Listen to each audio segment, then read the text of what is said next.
For the first part, we're gonna lie down on the mat and we're gonna go right into heel float. When we're in this position, in a flat back, we're gonna try to maintain a neutral spine here. Lower back is relaxed. Exhale as you draw your knees on in to shelf position. You can keep your toes relaxed here, but as you drive your knees up, you want to make sure that they line up just over your hip line. If you go beyond that, you may find that the lower abdominal region, the area we're trying to target as best as we can, softens. It can also put a little bit of strain in the lower back. So just try to keep this soft and light. You don't have to go all the way down to the floor. Notice my calves stay off my hamstrings. Then we're going to go into single leg. You're going to float one heel on down, strike the floor, lengthen the leg up, pointed set of toes as you draw the leg in and up. You're going to feel this mainly through the internal obliques, still through the lower abs. You're going to feel a little bit through the quadriceps as well. When you resituate the leg, you want to make sure that, again, it stays in tabletop position as the opposite leg moves forward, down, out, and up. Inhale on the down, exhale as you draw the leg in and up.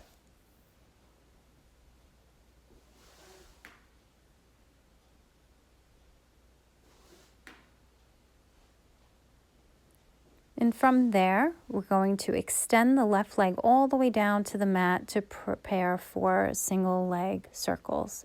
Pointed set of toes on the right. Inhale as you lower down, around, and up. Keeping your upper body as relaxed as possible.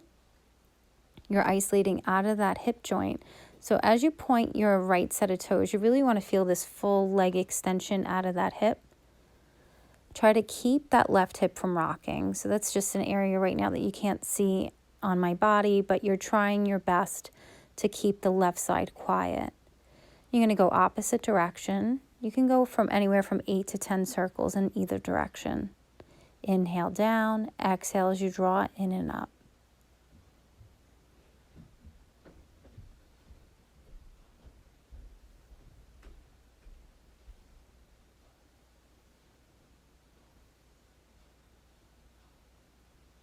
And then from there, we're just going to stretch it out for a moment, give yourself a little break.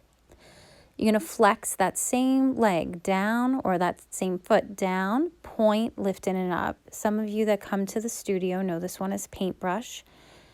I'm not so great at keeping the back of the knee long just because I have a fairly tight hamstrings.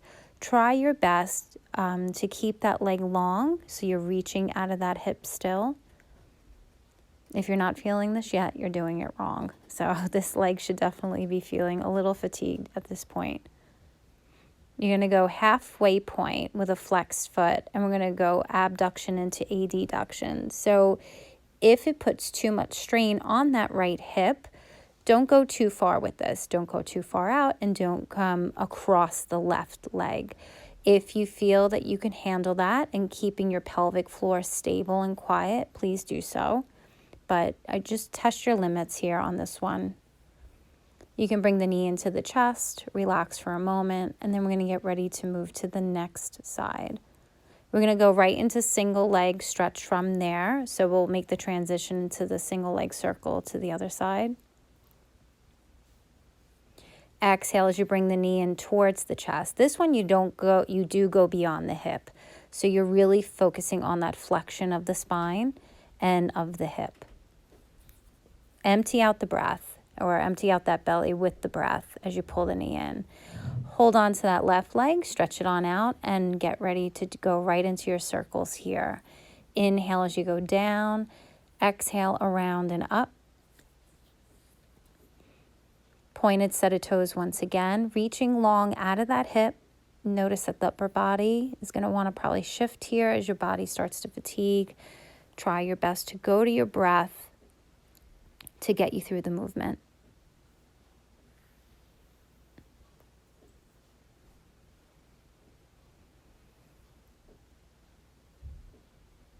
Again, we're going to go for about 8 to 10 here. Try to keep that leg long. We'll go opposite direction. Inhale out, down, exhale as you drive up the midline. Do your best to, try your best not to use momentum. It's very easy to go into that pattern, and it's just gonna not really benefit you in the end. So feel the weight of the leg being dragged up through those lower abs. Flexing the left foot again, point your toes as you lift up. So we go right back into our paintbrush. Again, 8 to 10 here. Try your best to keep that right side quiet as you move the left leg along, up and down.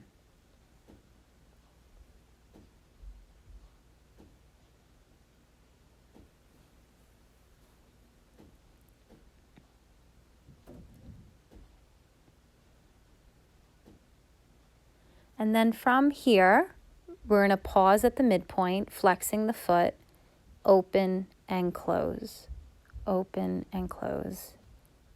Adduct into abduction. So again, if you find that this puts too much strain in the hip, actually for my left hip, it gives me a little bit of a problem. So I don't cross over my right leg here. You'll see that I just come into the midline. You're going to hug that left knee back on into the chest. Now notice here, I make a slight change. I draw the knee over the hip line to minimize the actual movement itself through the leg. So I'm not hugging the knee all the way in. I'm just bringing it over the hip line. Again, this is to engage those lower abs now. So I'm exhaling as I exchange, as I alternate. And then we just empty the breath out as we hug the knees on in. Draw the knees back up into a tabletop position. You're going to reach your arms up overhead as we get ready for double leg stretch. So you're going to draw the head and shoulder blades on up. Inhale as you lengthen the arms and legs. Exhale, draw the sun or the moon around and in. Keep those legs drawn together, squeezing as best as you can through the inner thighs. If this puts too much strain or you have history with any neck issues, feel free just to keep your head and neck down. When you lift your head shoulder blades up, try to maintain a fist distance between chin and chest. And then you can relax there for a moment. Rock your knees out as we get ready to transition to the next movement.